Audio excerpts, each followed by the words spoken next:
Bangkok में अपने luxury villa के अंदर बैठा एक शख्स लैपटॉप चला रहा था कि अचानक बाहर से उसको जोरदार एक्सीडेंट की आवाज सुनाई दी। इस बात से बिल्कुल बेखबर कि उसकी अयाशी वाली जिंदगी का कुछ ही मिनटों बाद दी एंड होने वाला है, वो शख्स अपना लैपटॉप वहीं खुला छोड़कर बाहर की तरफ भागा।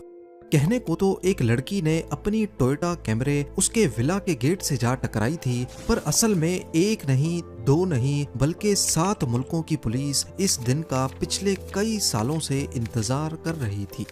ये बैंकॉक में 5 जुलाई 2017 की सुबह थी और जिस शख्स की हम बात कर रहे हैं ये कोई मामूली इंसान नहीं है।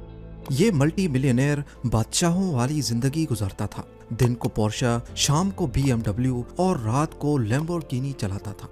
दुनिया की नज़र में सॉफ्टवेयर डेवलपर, जबकि असल में ये किंग ऑफ डार्क वेब के नाम से पहचाना जाता था।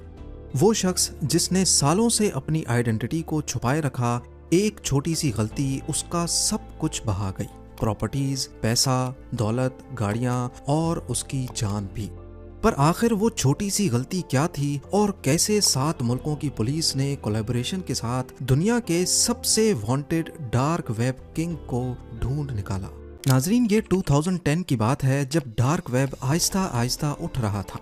डार्क वेब इंटरनेट की दुनिया का दूसरा रुख है जहां हर किस्म के इलीगल काम होते हैं। ड्रग्स और वेपन्स से लेकर टारगेट किलिंग के कॉन्ट्रैक्ट्स देने तक सारा काला बिजनेस यहीं पे होता है। यहाँ ऐसे ऐसे काम होते हैं जिनको सुनकर यकीन लाना भी हमारे लिए काफी मुश्किल है। डार्क वेब पे इस तरह के सारे कामों के होने के पीछे भी एक खास रीजन है। दुनिया भर में इलीगल काम करने वाले अपनी आइडेंटिटी छुपाना चाहते हैं ताकि पुलिस और लॉ इन्फोर्समेंट एजेंसीज की पकड़ में ना आ सकें। और डार्क वेब पे इनका ये मसला हमेशा हमेशा के लिए हल होता नजर आ रहा था। जिस तरह नॉर्मल इंटरनेट पर ब्राउजिंग के लिए हम गूगल क्रोम जैसे ब्राउजर्स का इस्तेमाल करते हैं, इसी तरह डार्क वेब की वेबसाइट्स को ब्राउज करने के लिए स्पेशल ब्राउजर्स यूज होते हैं जो यूजर की आइडेंटिटी को बहुत सारे सर्वर्स के जरिए प्रोटेक्शन देते हैं। इनमें से एक का नाम टॉर ब्राउजर है। 2010 से पहले डार्क वेब का इतना रुझान नहीं था, लेकिन इसके बाद क्रिप्टो करेंसीज के आते ही इलीगल ट्रेड्स की पेमेंट ट्रांसफर करने का मसला भी हल हो गया, क्योंकि क्रिप्टो करेंसी को ट्रैक करना अथॉरिटीज के लिए नामुमकिन है। डार्क वेब में इलीगल ट्रेड्स के सारे मसले हल हो चुके थे। कॉन्ट्रैक्टर्स की आइडेंटिटी भी सेफ थी और पेमेंट ट्रांसफर करना भी काफी सेफ हो चुका था। अब सिर्फ एक चीज की जरूरत थी और वो था कोई अच्छा और रेप्यूटेबल प्लेटफॉर्म या फिर डार्क वेबसाइट। सबसे पहले सिल्क रोड नाम की डार्क वेबसाइट बनी जिसको इंटरनेट की इस अंधेरी दुनिया में काफी कामयाबी मिली। इसकी शुरुआत फरवरी 2011 में हुई और उठते साथ ही इसको 1 लाख से ज्यादा कस्टमर्स ने इस्तेमाल करना शुरू कर दिया। लेकिन 2.5 सालों के बाद सिल्क रोड का मालिक पकड़ा गया और ये वेबसाइट बंद कर दी गई। पर क्योंकि इस बिजनेस की काफी डिमांड थी तो कुछ ही दिनों में बहुत सारी नई डार्क वेबसाइट्स लॉन्च कर दी गई, जिसमें सिल्क रोड 2.0 और एवोल्यूशन नाम की वेबसाइट्स भी शामिल थी। इन वेबसाइट्स पे सेल परचेज के लिए कस्टमर्स अपने बिटकॉइंस प्लेटफॉर्म को देते और परचेजिंग के बाद ये बिटकॉइंस प्लेटफॉर्म का कमीशन काटकर सेलर को मिल जाते थे। अब क्योंकि यहाँ होता ही सारा ब्लैक बिजनेस है तो अक्सर वेबसाइट ऑपरेटर्स कस्टमर्स के सारे पैसे लेकर वेबसाइट बंद करके भाग जाते थे, जिसको एग्जिट स्कैम्स भी कहते हैं। वैसे ही ना उनको कोई जानता था और फिर डार्क वेब की वजह से उनको ट्रेस करना भी एक नामुमकिन काम था। लिहाजा एग्जिट स्कैम्स की सूरत में ड्रग डीलर्स सिंपली दूसरे प्लेटफॉर्म्स पे शिफ्ट हो जाते थे। डार्क वेब के शुरुआती सालों में यहाँ बहुत घपले होते रहे। एग्जिट स्कैम्स, प्लेटफॉर्म ओनर्स का पकड़ा जाना और हैकिंग बहुत कॉमन थी। यहाँ एक रेप्यूटेबल और ट्रस्टेड प्लेटफॉर्म की जरूरत थी और यही वो वक्त था जब 2014 में डार्क वेब पर अल्फा बे नामी डार्क वेबसाइट लॉन्च हुई। इसे लॉन्च करने वाले शख्स का ना नाम किसी को पता था, ना ही उसकी लोकेशन। वो अपने आप को अल्फा 02 के नाम से आइडेंटिफाई करवाता था। शुरुआत में अल्फा बे पर सिर्फ चोरी शुदा क्रेडिट कार्ड्स की इंफॉर्मेशन बिकती थी, लेकिन बाद में यहाँ दूसरे भी प्रोडक्ट्स की सेल परचेज शुरू हो गई, जैसा कि मनी लॉन्ड्रिंग और ड्रग्स। कुछ चीजें ऐसी थीं जिनको अल्फा बे पर ट्रेड करने की परमिशन नहीं थी। चाइल्ड अब्यूज और चोरी किए गए रशियन बैंक अकाउंट्स की डिटेल्स। पर ऐसा क्यों था? शायद alpha 02 Russian law enforcement agency से पंगा नहीं लेना चाहता था, या फिर वो यूएस लॉ इन्फोर्समेंट एजेंसीज को ये दिखाना चाहता था कि वो रशिया से बैठकर ये चला रहा है, ऑफ कोर्स जहां यूएस का होल्ड नहीं है। पहले ही साल में अल्फाबे ने डार्क वेब पर अपने पैर जमाना शुरू कर दिए। एक ही साल में यहाँ 2 लाख कस्टमर्स और 40,000 से ज्यादा सेलर्स अपना ब्लैक बिजनेस सुकून से करने लगे। 2017 तक अल्फाबे पर 3 लाख से ज्यादा आइटम्स लिस्ट हो चुके थे और रोजाना करीब $5 लाख की सेल्स भी होने लगी। अल्फा 02 जिसको कोई भी नहीं जानता था, वो इन सेल से महीने में $6 लाख कमाने लगा और देखते ही देखते डार्क वेब की दुनिया का अकेला बादशाह बन गया। अल्फाबे डार्क वेब की सबसे बड़ी मार्केट प्लेस बन चुकी थी, जिसने डीलर्स और कस्टमर्स के बीच अपना ट्रस्ट लेवल बना दिया था। इस सब के बीच दुनिया भर की लॉ इन्फोर्समेंट एजेंसीज अल्फा 02 की असल पहचान जानने की कोशिशें कर रही थी, पर ताहाल अभी तक नाकाम रही। अमेरिकन इन्वेस्टिगेटर्स अल्फाबे की सर्वर लोकेशन जानना चाहते थे, ताकि डाटा सेंटर पर रेड करके प्लेटफॉर्म बंद कर दिया जाए और शायद इससे अल्फा 02 तक पहुंचने का भी कोई चांस बन सके। नॉर्मली किसी भी वेबसाइट की सर्वर लोकेशन यानी जहां पर वेबसाइट होस्ट होती है, वो मालूम करना इतना मुश्किल नहीं होता। लेकिन डार्क वेबसाइट क्योंकि सिर्फ टॉर ब्राउजर के जरिए एक्सेस हो सकती है, जो दुनिया भर के रैंडम सर्वर्स के पीछे असल वेबसाइट की लोकेशन को छुपा कर रखता है। यही वजह थी कि अमेरिकन इन्वेस्टिगेटर्स का अल्फाबे तक पहुंचना नामुमकिन था। लिहाजा वो अल्फाबे पर नॉर्मल यूजर बनकर ड्रग्स खरीदने लगे, इस उम्मीद में कि ड्रग डीलर कभी कोई गलती करे तो हम उस तक पहुंच सकें। पर इससे तो सिर्फ ड्रग डीलर पकड़ा जाएगा, जबकि अथॉरिटीज को तलाश थी अल्फाबे के मास्टरमाइंड अल्फा 02 की, जो इस मामले में काफी एहतियात कर रहा था। उसको इस अंधेरी दुनिया में बचे रहने के सारे गुण मालूम थे। पिछले कई सालों में उसने छोटी सी भी गलती नहीं की जो अथॉरिटीज को कोई इशारा दे सके। लेकिन फिर 2017 में अथॉरिटीज को अल्फा 02 तक पहुंचने का एक सुराग मिल ही गया। डीईए यानी ड्रग लॉ इन्फोर्समेंट एजेंसी के एक ऑफिसर रॉबर्ट मिलर अल्फा 02 की तलाश में कंप्यूटर के सामने बैठे थे कि अचानक उनको एक ईमेल रिसीव हुई। इस ईमेल में अल्फा 02 के बारे में कुछ लिखा था और ईमेल भेजने वाला कोई नामालूम शख्स था। अब ये तो आप सबको पता होगा कि नॉर्मली जब भी किसी वेबसाइट पर रजिस्टर किया जाए तो एक वेलकम ईमेल आती है। ऐसी ही एक वेलकम ईमेल अल्फाबे की तरफ से इस शख्स को भी आई थी जब ये प्लेटफॉर्म 2014 में नया लॉन्च हुआ था। और ये वेलकम ईमेल जिस ईमेल एड्रेस से आई थी वो ये एड्रेस था। हालांकि बाद में ये गलती फिक्स कर दी गई, लेकिन टिप देने वाले ने ये रियल ईमेल एड्रेस सेव करके रखा था जो उसने डीईए के ऑफिसर रॉबर्ट मिलर के साथ ईमेल पे शेयर किया। ईमेल करने वाला शख्स कौन था? आया वो अल्फाबे का कोई कॉम्पिटिटर था, कोई कस्टमर या फिर कोई ड्रग डीलर? इससे कोई फर्क नहीं पड़ता, क्योंकि अब डीईए को अल्फा 02 की सबसे पहली और सबसे इम्पोर्टेंट इंफॉर्मेशन मिल चुकी थी, जो उनके लिए एक बहुत बड़ी कामयाबी थी। इस ईमेल एड्रेस को इस्तेमाल करके बहुत से सोशल मीडिया प्लेटफॉर्म्स पर साइन अप किया गया था।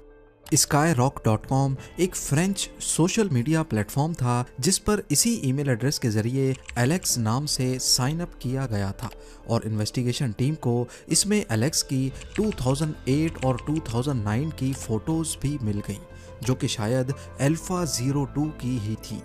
इसी ईमेल एड्रेस से एक डेटिंग प्रोफाइल भी लिंक्ड थी, जिसमें एलेक्स ने अपना होम टाउन थ्वा रिवियर का नाम भी लिखा हुआ था, जो कि कनाडा का एक शहर है। 2008 की इस प्रोफाइल के मुताबिक उस वक्त वो 17 सालों का था और शायद ईमेल एड्रेस में 91 उसका ईयर ऑफ बर्थ ही है।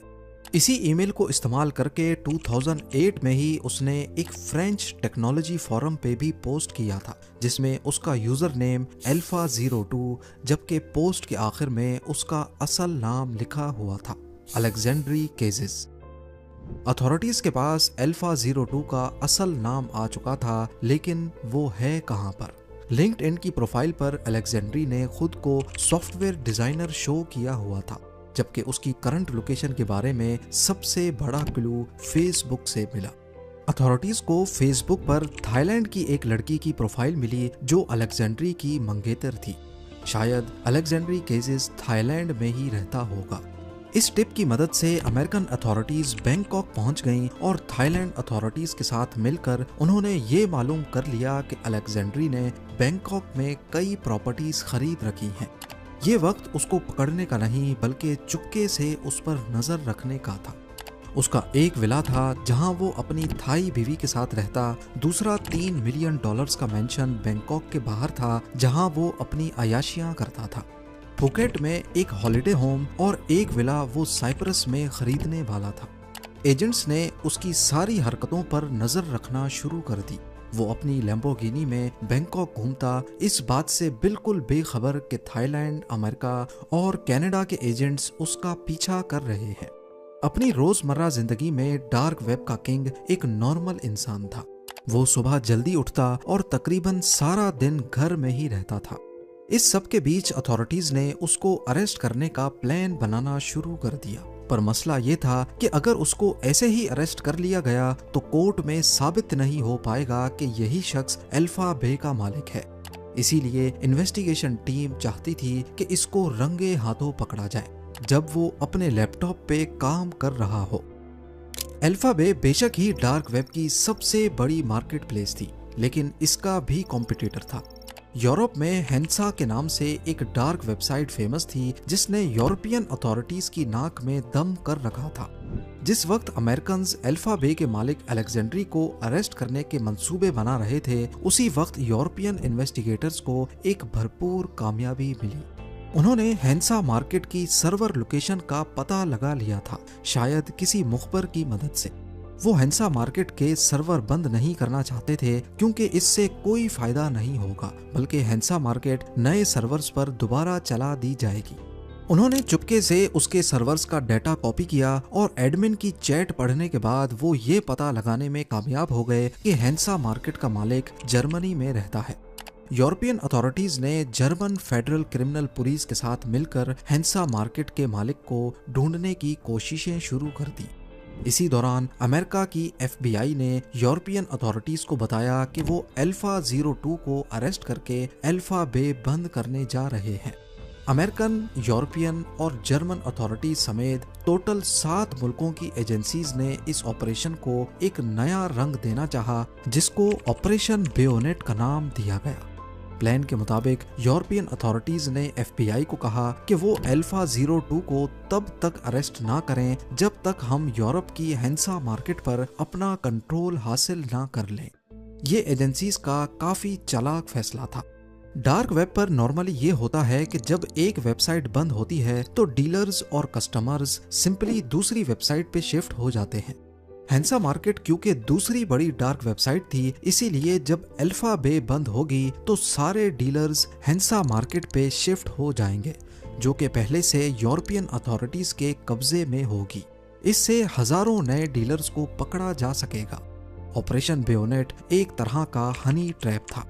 इस सब के बीच अलेक्जेंड्री केजेस को किसी चीज का इल्म नहीं था। वो बैंकॉक में अपनी अयाशियों में मसरूफ रहा। 20 जून 2017 को मिशन का पहला हिस्सा कामयाब हो गया। यूरोपियन अथॉरिटीज ने एक ही वक्त में हेंसा मार्केट के डाटा सेंटर को नीदरलैंड्स में रेड किया और उसी वक्त जर्मन अथॉरिटीज ने जर्मनी के शहर सीगिन और कोलोन में उनके मालिकान को भी अरेस्ट किया, लेकिन ये खबर पब्लिक नहीं की गई।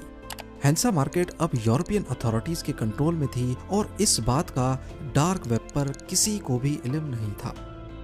उधर बैंकॉक में मिशन का दूसरा पार्ट यानी अलेक्जेंड्री केजेस को अरेस्ट करने की तैयारियां शुरू हो गई।